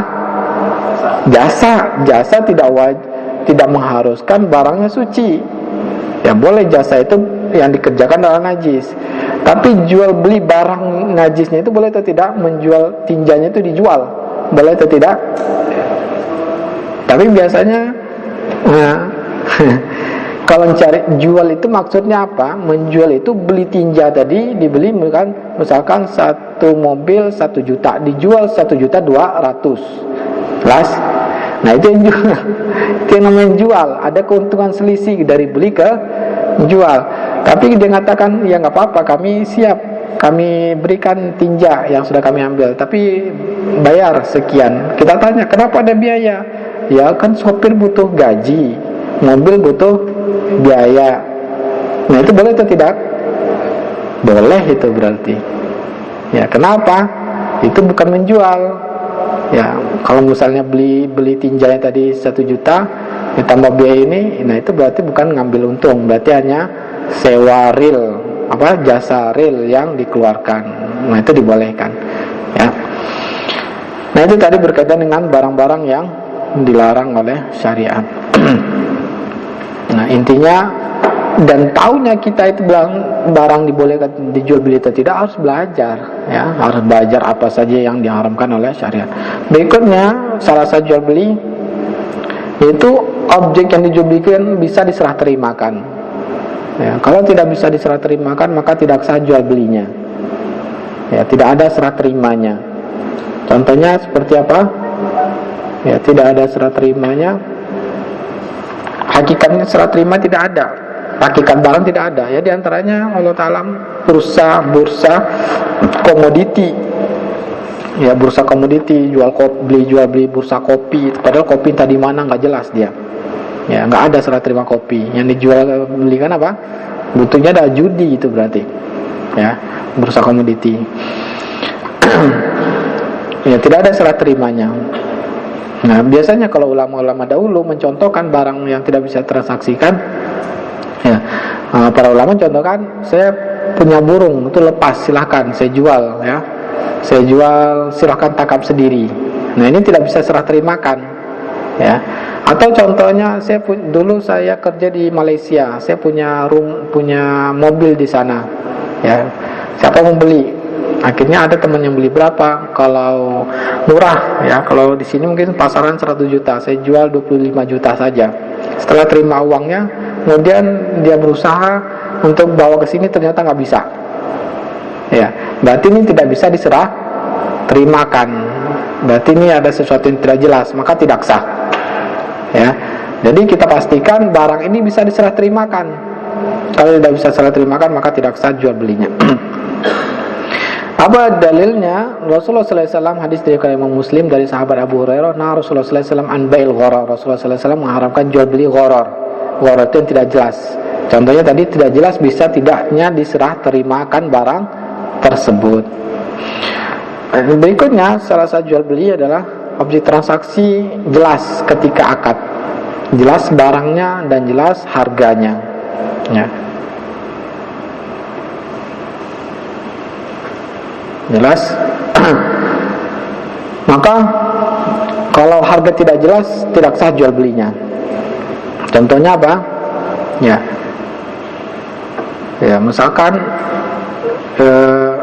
dia mengatakan, nih saya jual motor saya, berapa harganya terserah kamu saja. Boleh atau tidak ini? Terserah aja, pokoknya saya jual.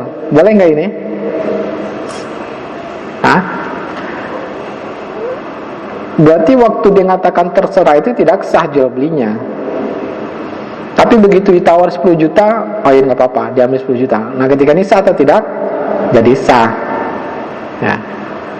Ketika itu jadi sah, ketika sudah serahkan uangnya. Kemudian makan di warteg, tunjuk nasi, telur, dadar, sayur, makan, sah nggak makan itu? Harga itu jelas atau belum? Hah? Sah atau tidak? Hah? Mau makan padang, ya langsung nasi rendang, makan dia.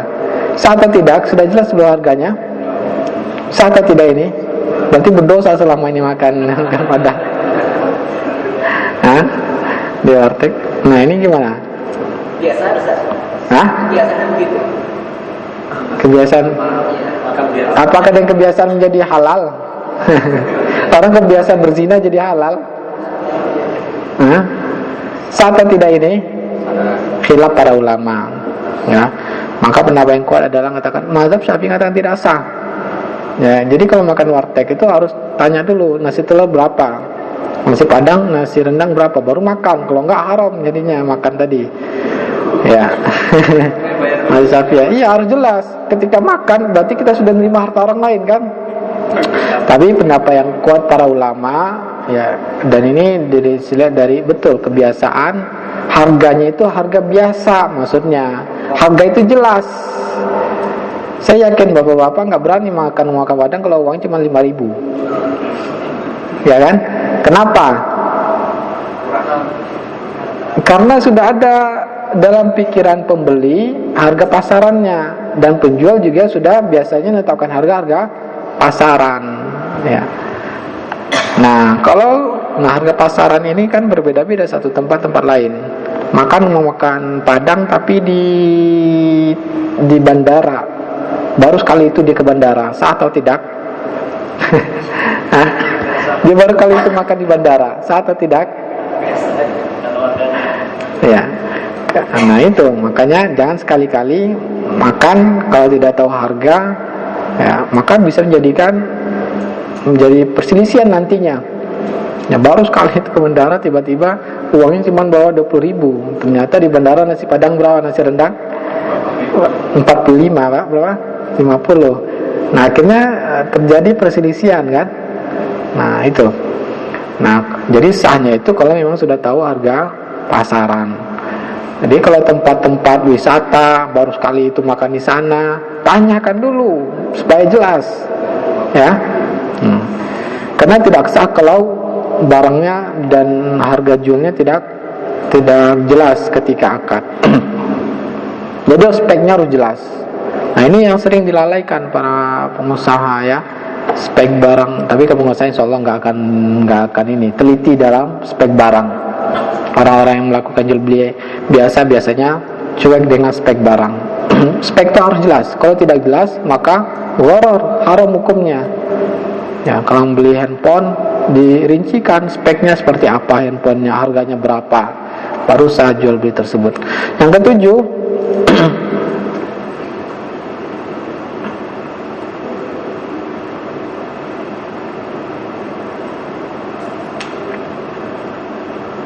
kalau yang ketujuh ini sudah termasuk pada yang 6 tadi, ya. Kalau yang ke-6 objek transaksi, kalau yang ke-7 harga yang jelas, ya, harga yang jelas. Nah, kita sebagai pengusaha beli barang itu tujuannya untuk dijual. Apa kaidah berikutnya? Maka Rasulullah SAW mengatakan, ya, bolehnya kita menjual barang ini ke orang lain, maka ada hukumnya. Kalau tidak, maka kita tidak sah jual belinya. Rasulullah SAW mengatakan dari hadis riwayat Bukhari Muslim dari Abdullah bin Umar, Sungguhnya Nabi SAW bersabda, man ibta'a ta'aman fala yabi'u hatta yastaqbidahu. Siapa yang membeli makanan, maka tidak boleh menjualnya sampai dia menerimanya. Ya. Jadi berdosa, tidak sah jual beli kalau belum diterima. Ya. Beli telur hanya melalui telepon saja. Berapa harganya? Ya, saya transfer sekarang. Kemudian ya udah, telur kirim ke konsumen saya. Dia belum terima telurnya. Ya, atau beli beras, dia belum terima berasnya, maka ini tidak boleh. Ya. Nah, ini rata-rata para pedagang melakukan demikian. Tidak menerima barang tersebut dulu baru menjual. Ini tidak sah. Harus terima dulu barangnya, kuasai dulu. Ya, maka serah terima ini dikembalikan pada kebiasaan. Ya, kalau barangnya serah terimanya dengan dipindahkan, ya berarti dipindahkan dulu. Ya, dipindahkan dulu. Kalau barangnya tidak bisa dipindahkan, maka surat-suratnya. Contohnya barang yang kalau impor, berarti barang itu di peti kemas atau di gudang, maka bentuk serah terimanya adalah apa? Berkas-berkas dokumen atau sertifikat barang tersebut. Nah, kalau kita sudah terima dokumen-dokumennya atau sertifikatnya, baru boleh kita menjual ke orang lain. Kalau kita belum terima, ya maka tidak boleh kita menjualnya. Baru modal transfer, akad saja sudah kita jual, kita serahkan, kirim ke orang, maka ini tidak boleh, haram hukumnya.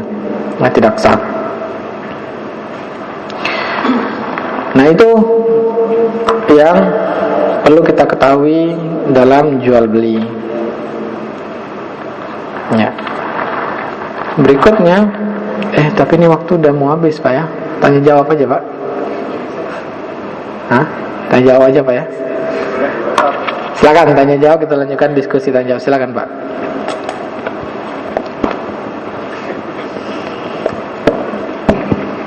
Assalamualaikum warahmatullahi wabarakatuh. Waalaikumsalam. Ini tema malam ini sangat menarik ya Pak Ustadz ya. Jadi cara menjadi pengusaha yang benar. Kita biasanya kalau untuk kehidupan dunia itu kan cara mencari pengusaha yang sukses ya. Tapi kalau benar ini adalah sukses dunia dan akhirat. Masya Allah. Yang ingin saya tanyakan adalah yang pertama Pak Ustadz, untuk jual beli itu kita misalnya pedagang, berapa persen sih keuntungan yang kita ambil dari hasil kita berdagang itu dalam satu kali transaksi? Itu yang pertama.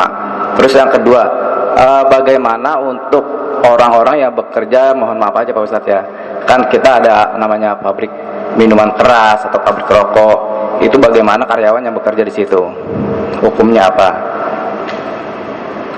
Lalu yang selanjutnya adalah sebagai perwakilan. Oh ya udah, dua aja dulu Pak Ustadz, makasih. Ya, kalau ada nanti yang ada waktu kita lanjutkan Pak ya. Yang pertama, berapa batasan ngambil keuntungan? Pada dasarnya hukum asalnya tidak ada persentase aturan Islam untuk mencari ngambil keuntungan dari barang yang akan kita jual. Nah, itu hukum asalnya. Tetapi selama tidak, si pembeli merasa tidak ditipu.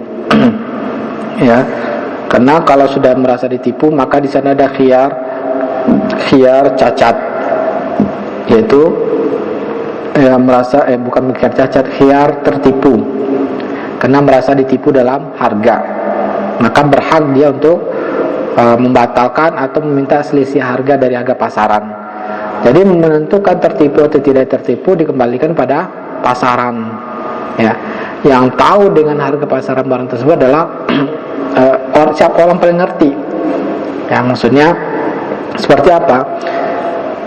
Pada dasarnya untuk 100% itu nggak masalah, tapi asalkan pembeli tidak tertipu. Kalau dia tertipu, merasa ditipu, kenapa dia merasa ditipu? Karena dia membandingkan dengan harga orang lain. Nah, dia merasa ditipu, maka dia berhak mengatakan, saya nggak jadi jual ini, atau kalau nggak apa-apa, kembalikan uang saya. Kenapa si anu jualnya hanya sekian? Maka itu ada namanya khiyar, ya, pilihan untuk si pembeli untuk membatalkan atau minta selisih harga. Dan batasan untuk mengatakan tertipu tidak tertipu bagaimana?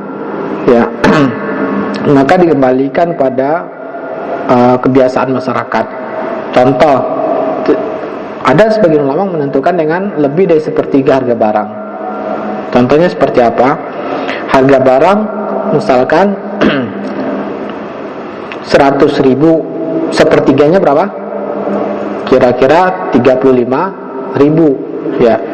Berarti pasarannya itu rate-nya mulai dari 80 sampai 100. Tapi si pembeli ini membeli dari orang ini harganya 150.000. Tertipu atau tidak? Maka sebagian ulama mengatakan ini tertipu karena kelebihannya itu lebih dari sepertiga harga barang. Paham? Sepertiga tadi 35, ini jual 150. Maka ada ulama membatasi sepertiga. Dalilnya apa? Karena Rasulullah SAW mengatakan wasulus katsir. Sepertiga dan sepertiga itu banyak. Jadi kalau pembeli merasa ditipu harganya, dia berhak untuk membatalkan. Dia merasa tidaknya apa? Tidak rela. Ya, karena ada harus tadi jual beli harus rela. Dia tidak rela, maka kalau dia merasa ditipu, maka dia berhak untuk khiyar. Jelas Pak maksudnya? Ya. Jadi selama pembeli tidak merasa ditipu, maka halal saja kita mengambil keuntungan berapa saja. Apalagi kalau barangnya baru, belum ada pasarannya. Ya, belum ada pasarannya, baru kita penemunya, maka itu halal kita ambil untuk 1000% pun boleh. Dulu kartu perdana baru-baru munculnya berapa? 500, sekarang berapa harganya? 5.000 sudah pulsa 10.000. Ada nggak ya? Tidak ada kayaknya ya. 5.000 kartu perdana. Dulu kalian nggak ada pasaran, bebas, nggak ada masalah. Jadi intinya bagaimana kita tadi kembalikan pada tertipu tidaknya. Yang kedua tadi apa tadi? Lupa saya. Karyawan kerja di tempat yang ada. Kita karyawan tapi apa? Ulangi lagi pertanyaannya. Karyawan yang bekerja di tempat penghasil yang haram.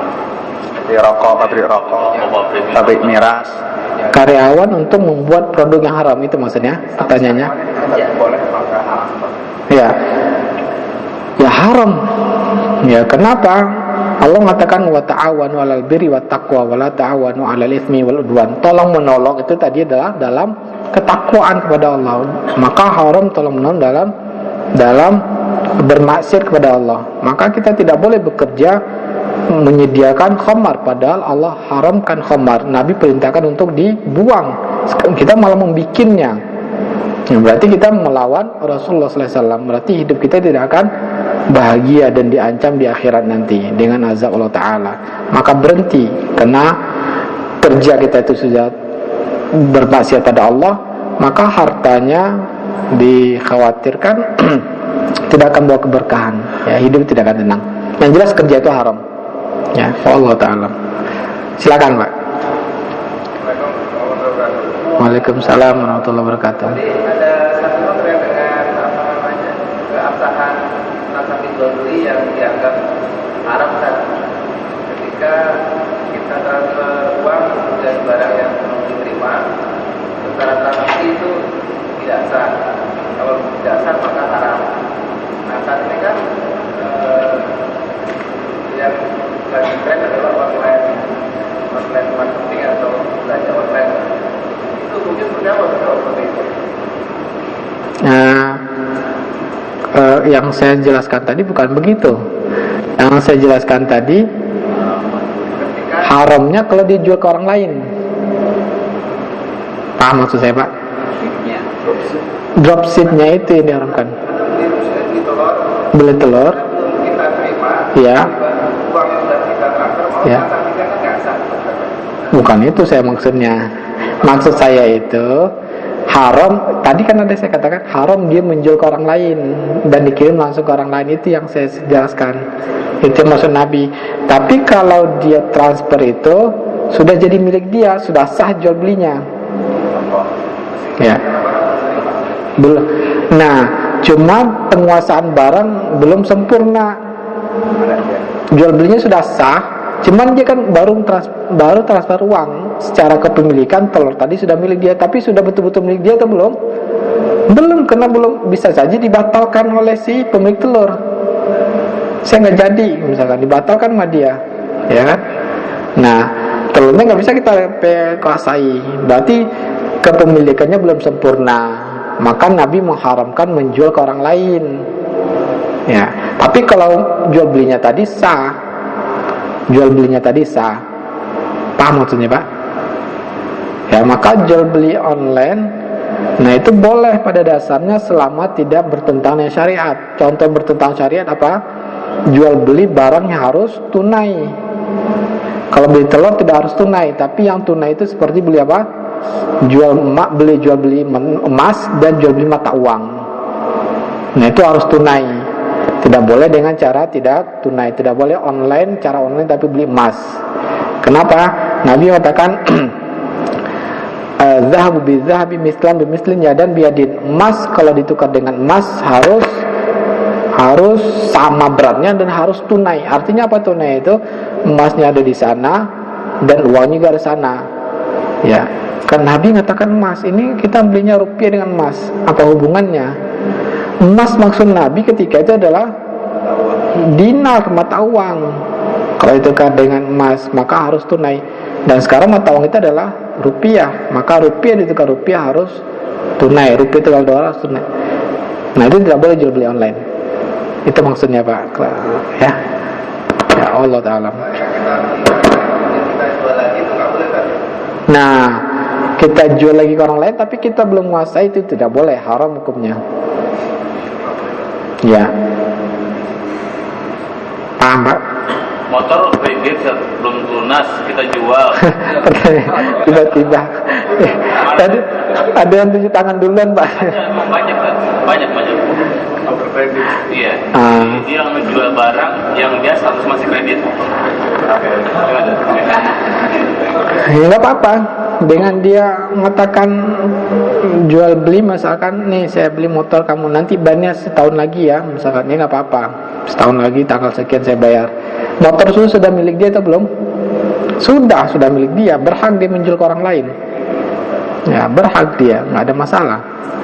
Karena sudah berpindah kepemilikan, akan jual belinya sah, motor tersebut sudah milik dia, boleh jual ke orang lain dengan cara tunai misalkan. Ya, dan itu cara Allah Ta'ala yang diriwayatkan dari Abdurrahman bin Auf. Ya, ketika disaudarakan oleh Rasulullah SAW, kemudian saudara yang tersebut mengatakan, mau apa? Saya punya istri, pilih yang mana. Ya, kemudian mau saya kasih harta saya sebagiannya. Maka beliau mengatakan, tidak, tunjuki saja saya jalan ke pasar.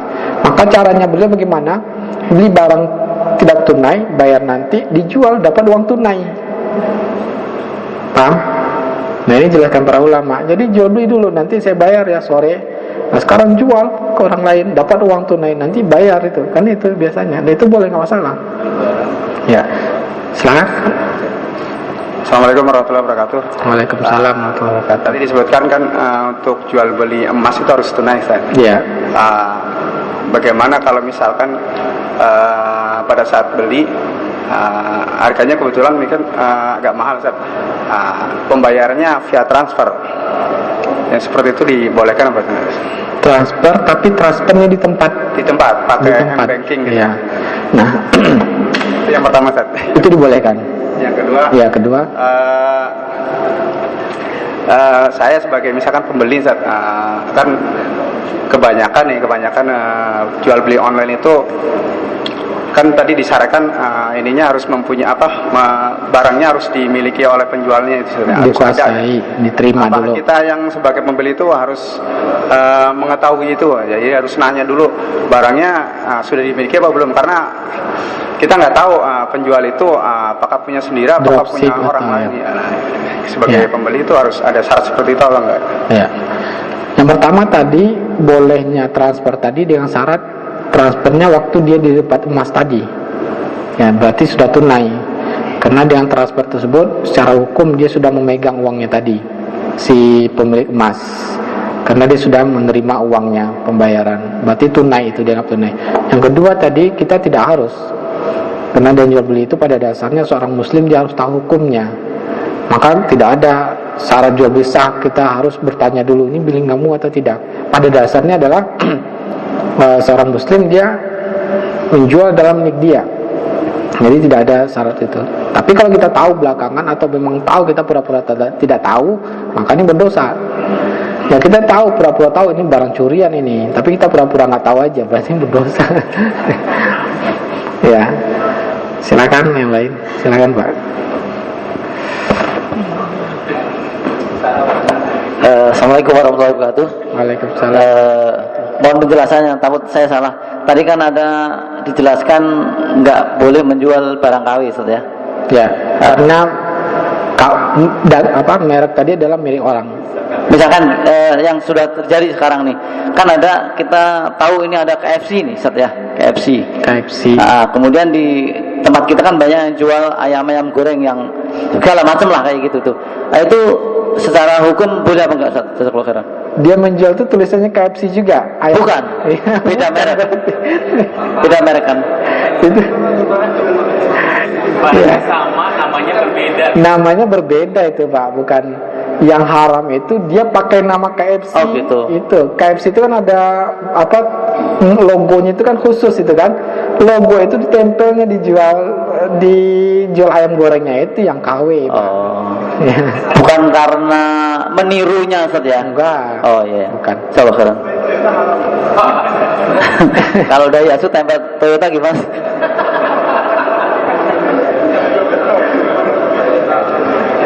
Bismillahirrahmanirrahim. Assalamualaikum warahmatullahi wabarakatuh. Waalaikumsalam warahmatullahi Dan wabarakatuh. ada dua pertanyaan nih. Yang pertama mengenai pesan makanan. Misalkan saya pesan Indomie, tapi belum dibayar, pesan dulu, udah dimakan baru bayar. Ya. Itu. Terus yang kedua, masalah kita misalkan lagi main keluar ke mall, kan di situ ada tertulis pecah berarti membeli gitu kan. Kita nggak sengaja keluarga gitu, kalau nggak anak pecah gitu. Nah, itu hukumnya gimana sih? Ya. Blendo Indomie tadi Makan dulu baru bayar. ya, Indomie kita sudah dibayar atau belum, Pak? Belum. Indominya ya, sebetulnya ada penjelasan yang tertinggal tadi. Kita katakan maka tidak boleh jual beli hutang dengan hutang. Ya. Rasulullah SAW melarang jual beli hutang dengan hutang. Maksudnya apa? Ya, sudah ada kesepakatan saya pesan Indomie misalkan kan.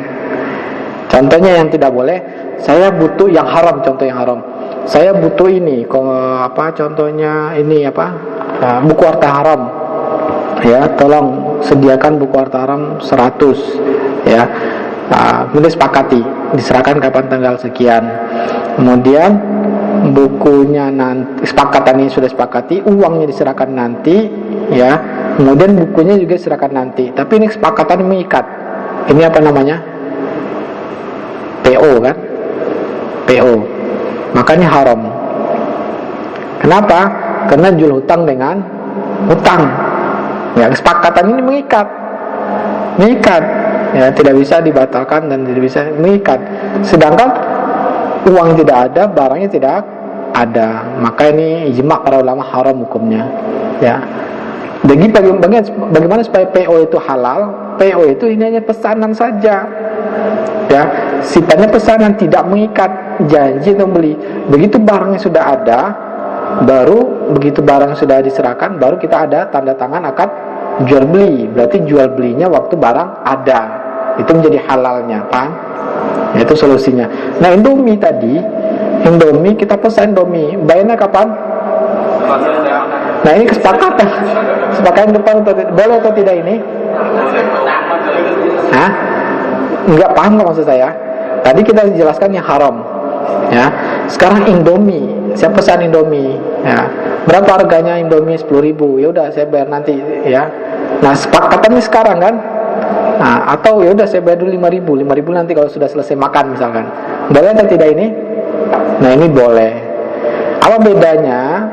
Bedanya ini ada jasa, tidak jual beli barang Indomie.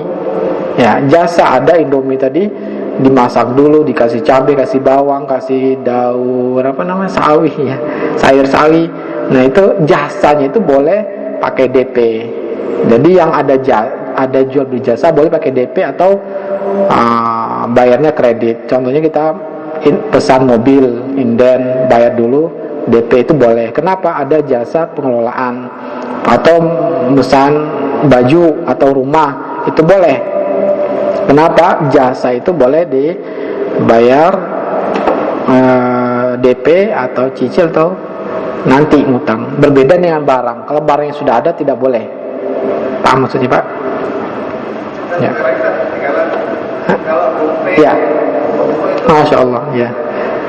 GoPay kenapa? Kita pesan makanan misalnya dibayarin dulu sama Gojeknya baru kita bayarin. Mungkin merasa. Hukumnya gimana GoPay? Ya. GoPay apa GoFood, Pak? GoFood ya. Beda, Pak, bukan semacam. Dua macam itu. GoPay itu adalah pembayaran, GoFood itu kita pesan makanan bayarnya pakai GoPay ya. Dua macam, bukan semacam, beda. Hukumnya pun berbeda. Yang ditanyakan yang GoFoodnya. Waktunya nggak cukup, Pak. Yang butuh aja apa? GoFood.